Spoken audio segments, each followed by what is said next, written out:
दुनिया में कुछ लोग पूछते हैं कि क्या राम से तू है। उन लोगों से मैं कहना चाहता हूं कि राम से तू है।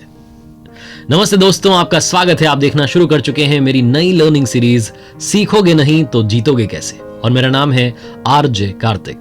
सबसे पहले दिवाली की आपको बहुत सारी शुभकामनाएं। रामायण से सीखने के लिए काफी कुछ है, लेकिन आज हम रामायण के उस संवाद की बात करेंगे जिससे आप काफी कुछ सीख सकते हैं, यहां तक कि सब कुछ सीख सकते हैं। इंद्रेश कुमार उनियाल साहब ने एक ब्लॉग लिखा है भगवान श्री राम और मां शबरी के संवाद पर, और आज मैं कोशिश करूंगा उस ब्लॉग के जो अंश हैं वो आप तक पहुंचाऊं, ताकि आप समझ पाएं कि उस संवाद से ही कितना कुछ सीखा जा सकता है। भगवान श्री राम जब मां शबरी से मिलने के लिए जंगल में पहुंचे तो मां शबरी ने कहा, पहले तो एक टक उस पुरुषोत्तम को निहारती रही, उसके बाद कहने लगी, कहो राम, शबरी की डीह ढूंढने में कोई कष्ट तो नहीं हुआ। भगवान श्री राम ने कहा कि मां, मुझे तो आना ही था, इस कष्ट का क्या मोल। तब मां शबरी कहने लगी, जानते हो राम, मैं नहीं जानती थी कि तुम कौन हो, कहां से आओगे। तुम्हारे जन्म से पहले से ही मुझे मालूम था कि मुझसे मिलने के लिए कोई पुरुषोत्तम इस जंगल में अवश्य आएगा। भगवान श्री राम ने कहा, तभी तो मां, आपकी प्रतीक्षा का अंत करने के लिए मैं चला आया। राम के जन्म से पहले ही यह तय हो चुका था कि राम को शबरी के आश्रम में अवश्य जाना है। मां शबरी कहने लगी कि जानते हो प्रभु, भक्ति के दो भाव होते हैं, पहला मरकट भाव और दूसरा मार्जार भाव। बंदर का बच्चा अपनी मां के पेट को पकड़ करके रहता है पूरी शक्ति के साथ, उसे भरोसा होता है कि मां गिरने नहीं देगी। भक्त का भी यही भरोसा होता है, भगवान को पकड़े रहता है कि भगवान मुझे संभाल लेंगे। लेकिन मैंने यह भाव नहीं अपनाया। मैं तो उस बिल्ली के बच्चे की तरह थी जो निश्चिंत था कि मेरी मां मुझे संभाल लेगी। उसकी मां उसे मुंह में लेकर के इधर से उधर जहां पहुंचाना होता है पहुंचा देती है। मैं उसकी तरह निश्चिंत थी कि मेरे राम को तो आना ही होगा। यह है मार्जार भाव। भगवान श्री राम कुछ नहीं बोले, सिर्फ मुस्कुरा कर रह गए।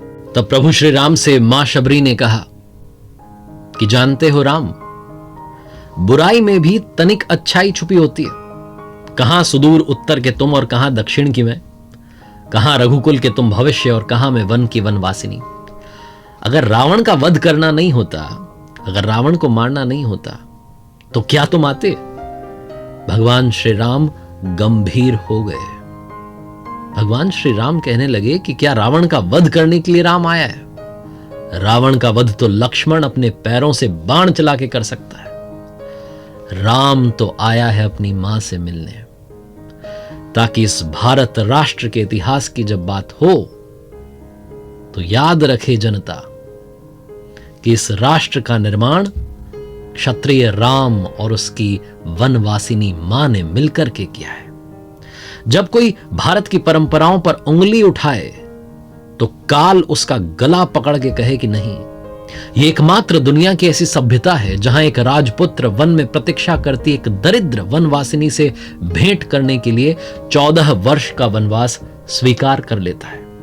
मां, राम वन में बस इसलिए आया है ताकि जब युगों का इतिहास लिखा जाए तो उसमें यह अंकित हो कि शासन, प्रशासन, सत्ता जब पैदल चलकर के समाज के अंतिम व्यक्ति तक पहुंचती है, तभी वो राम राज्य कहलाता है। राम वन में इसलिए आया है ताकि भविष्य स्मरण रखे, याद रखे कि प्रतीक्षाएं अवश्य पूरी होती हैं।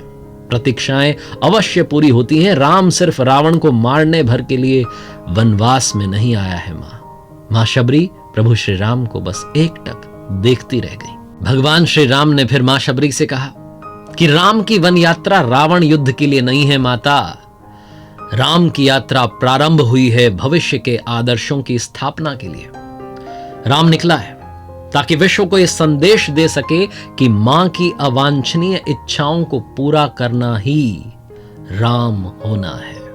राम निकला है ताकि भारत राष्ट्र को यह सीख दे सके कि किसी सीता के अपमान का दंड असभ्य रावण के पूरे साम्राज्य के विध्वंस से पूरा होता है। राम आया है ताकि भारत को बता सके कि अन्याय का अंत करना ही धर्म है और राम आया है ताकि युगों युगों को सीख दे सके कि विदेश में बैठे शत्रु की समाप्ति के लिए आवश्यक है कि पहले देश में बैठी उसकी जो समर्थक शूर्पणखाएं हैं उनकी नाक काटी जाए। राम आया है ताकि युगों युगों को बता सके कि रावणों से युद्ध केवल राम की शक्ति से नहीं बल्कि जंगल में बैठी, वन में बैठी मां शबरी के आशीर्वाद से जीते जाते हैं।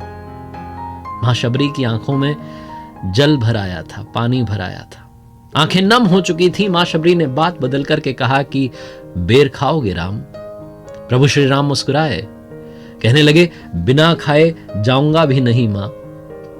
मां शबरी अपनी कुटिया में गई और झोली में बेर लेकर के आ गई और प्रभु के सामने रख दिए।